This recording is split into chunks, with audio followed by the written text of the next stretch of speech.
Rome didn't build an empire with kindness.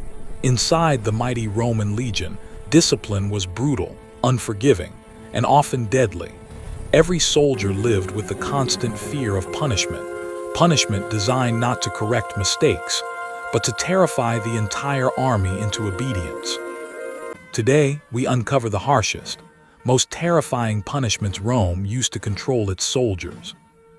The legions demanded absolute loyalty. A Roman soldier wasn't just a fighter, he was property of the state. One mistake could lead to humiliation, torture, or death. The message was simple: disobey, and your suffering becomes a lesson for everyone else. The fustuarium was one of Rome's most common punishments, yet one of the worst. If a soldier deserted his post, if he stole from his comrades, if he disobeyed even a simple order, the punishment was death by beating. A circle of soldiers surrounded the condemned man, each armed with clubs or rods. Once the centurion gave the signal, his brothers in arms beat him to death, slowly and brutally. The horror didn't end there. The victim's body was dragged outside the camp and left for animals to devour. A message carved into every soldier's mind: failure means death. Rome's most infamous punishment was decimation. Used on cowardly or mutinous units, decimation punished not one man, but 1/10 of an entire group. The legionnaires were divided into groups of 10. Lots were drawn.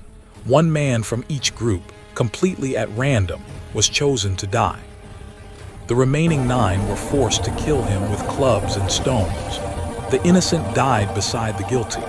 Afterward, the survivors were given barley instead of wheat, forced to sleep outside the camp, and treated like disgraced animals. Decimation was psychological warfare. It destroyed the will to rebel. It taught soldiers that even being loyal might not save them. Not every punishment was deadly. Some were slow torture.